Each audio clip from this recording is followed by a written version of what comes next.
Assalamualaikum warahmatullahi wabarakatuh. Jumpa lagi bersama saya Lili di channel Pembahasan Lili. Bagaimana kabar kalian hari ini teman-teman?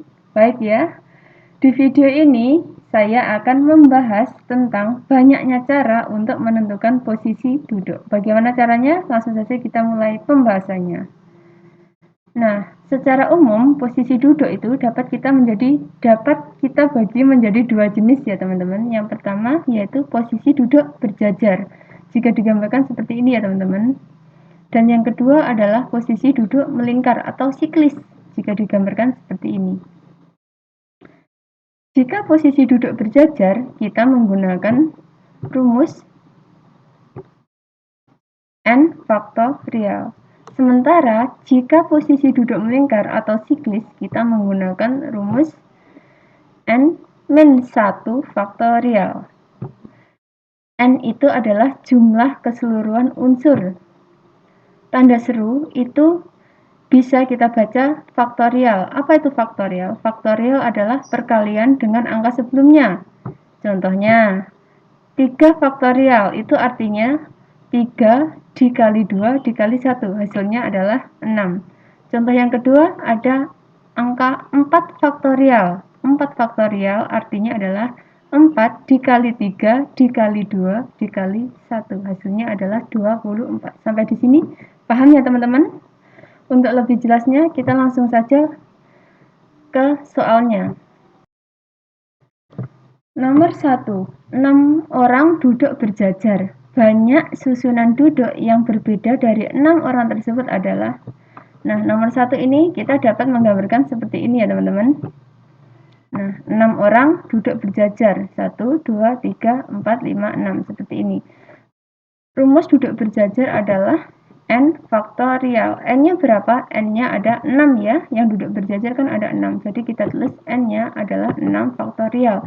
6 faktorial itu artinya adalah 6 dikali 5 dikali 4 dikali 3 dikali 2 dikali 1. Hasilnya adalah 720 cara ya. Jadi banyak susunan duduk yang berbeda dari 6 orang tersebut adalah 720 cara.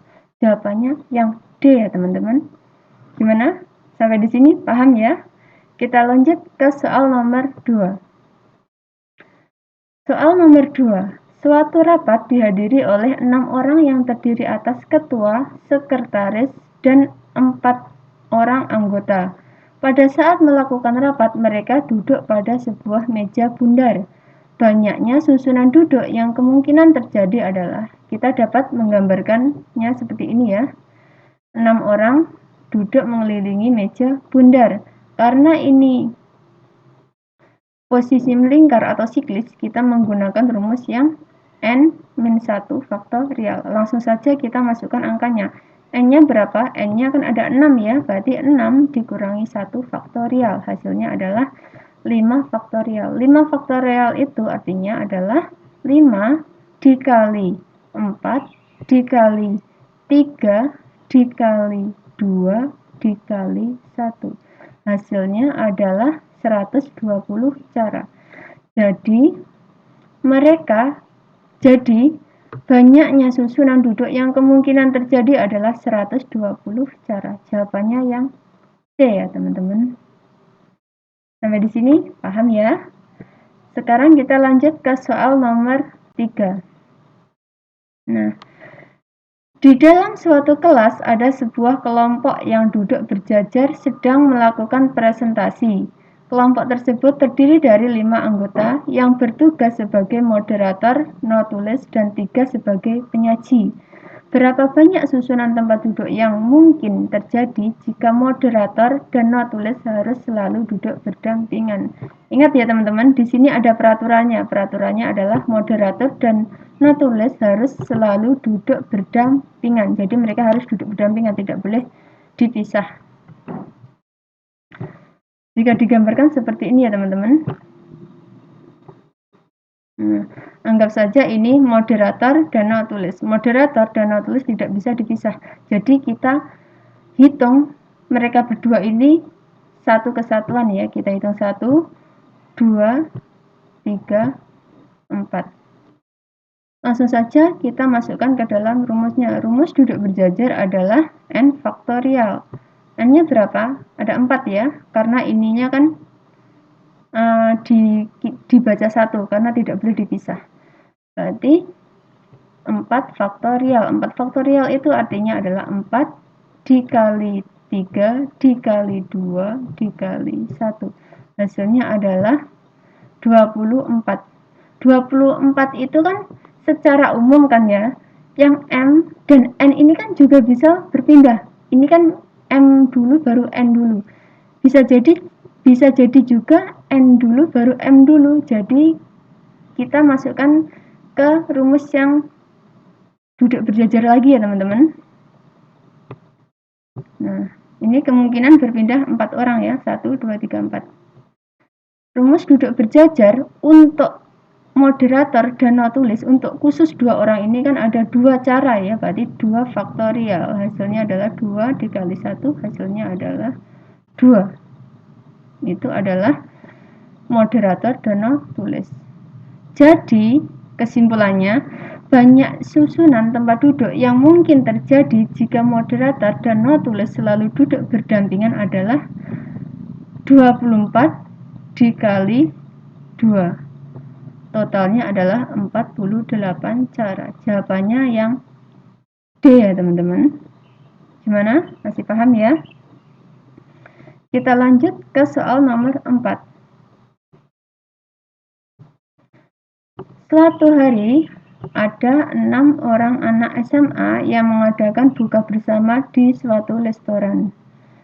6 anak tersebut terdiri dari 3 anak putra dan 3 anak putri. Mereka duduk pada sebuah meja bundar. Berapa banyak kemungkinan tempat duduk yang dapat mereka tempati jika 3 anak putri harus duduk berdampingan? Nah, ingat ya teman-teman, di sini ada peraturannya. 3 anak putri harus selalu duduk berdampingan. Jadi 3 anak putri ini tidak boleh dipisahkan. Laki-laki tidak boleh nyempil di antara anak putri. Jika digambarkan seperti ini ya teman-teman. Nah, ini 3 putra dan 3 putri. 3 putri harus selalu duduk berdampingan. Jadi kita anggap 3 putri ini sebagai 1. Jadi 1, 2, 3, dan 4 ya. Langsung saja kita masukkan ke dalam rumusnya. Rumus duduk melingkar atau siklis adalah N-1 faktorial. N-nya berapa? N-nya kan ada 4 ya. Berarti 4 min 1 faktorial itu adalah 3 faktorial. 3 faktorial itu artinya adalah 3 dikali 2 dikali 1. Hasilnya adalah 6. 6 itu adalah kemungkinan duduk berpindah 4 orang secara melingkar. Ya, 4 orang ini ya. 1, 2, 3, 4. Nah, ini kan yang putri kan harus yang putri ini kan masih bisa berpindah ya, entah itu pindah ke sini atau pindah ke sini. Kan itu bisa berpindah. Berpindahnya kan secara berjajar ya. Jadi kita untuk yang kedua kita menggunakan rumus duduk berjajar yaitu N faktorial. N faktorialnya khusus putri loh ya. Yang putri ada 3 ya. Jadi 3 faktorial. 3 faktorial itu sama dengan 3 dikali 2 dikali 1. Hasilnya adalah 6. 6 itu adalah kemungkinan 3 anak putri dapat berpindah tempat secara berjajar. Jadi kesimpulannya, banyak kemungkinan tempat duduk yang dapat mereka tempati jika 3 anak putri harus selalu duduk berdampingan adalah 6 dikali 6. Hasilnya adalah 36. Jawabannya yang E ya teman-teman. Nah, gimana? Paham ya? Kita lanjut ke soal nomor 5. Nomor 5. 6 orang anak yang terdiri dari 3 laki-laki dan 3 perempuan sedang berdiskusi di sebuah meja bundar. Berapa banyak susunan duduk yang mungkin terjadi jika laki-laki dan perempuan masing-masing duduk secara kelompok? Ingat teman-teman ya, di sini laki-laki dan perempuan adalah duduk secara berkelompok. Jadi kita dapat menggambarkannya seperti ini ya teman-teman. 3 laki-laki dan 3 perempuan.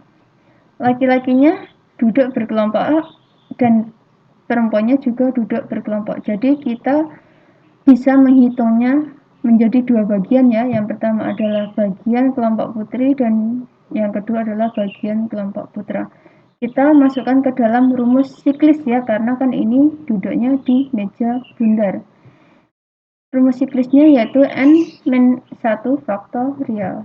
N-nya kan ada 2 kelompok ya, kelompok putra dan kelompok putri. Jadi kita tulis 2 min 1 faktorial. Itu sama dengan 1 faktorial. Hasilnya adalah 1. 1 itu adalah kemungkinan kelompok laki-laki dan kelompok perempuan dapat berpindah tempat secara siklis. Nah, di sini kan laki-lakinya boleh berpindah tempat ya, tapi kan boleh berpindah tempat, tapi harus masih di dalam kelompok yang putra. Jadi yang di sini boleh pindah ke sini, yang di sini juga boleh pindah ke sini. Jadi ini kita masukkan ke dalam rumus yang duduk berjajar untuk putra. Duduk berjajar untuk putra adalah N faktorial. N-nya berapa? Putranya kan ada 3 ya, jadi 3 faktorial. 3 faktorial itu adalah 3 dikali 2 dikali 1, hasilnya adalah 6. 6 itu adalah kemungkinan 3 laki-laki berpindah secara berjajar ya. Ini 3 laki-laki dapat berpindah secara berjajar. Nah, yang perempuan kan juga bisa berpindah tapi juga secara berjajar juga ya. Jadi kita memasukkannya ke dalam rumus yang duduk berjajar ya, yaitu N faktorial. Putrinya kan ada 3, jadi kita tulis 3 faktorial. Itu artinya sama dengan 3 dikali 2 dikali 1, hasilnya adalah 6. 6 itu adalah kemungkinan 3 perempuan berpindah tempat secara berjajar. Jadi, banyak susunan duduk yang mungkin terjadi jika laki-laki dan perempuan duduk secara berkelompok adalah 1 dikali 6 dikali 6. Ini ya, 1-nya secara umum.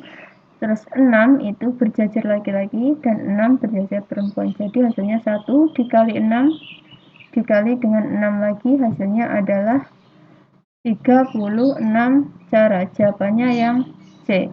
Gimana? Paham ya teman-teman? Nah, untuk mengasah kemampuan teman-teman, saya sudah menyiapkan 2 latihan soal. Teman-teman bisa langsung menulisnya pada kolom komentar ya. Yang pertama ini, yang kedua ini ya. Sekian video pembahasan dari saya. Ada salah dan kurangnya saya mohon maaf. Wassalamualaikum warahmatullahi wabarakatuh.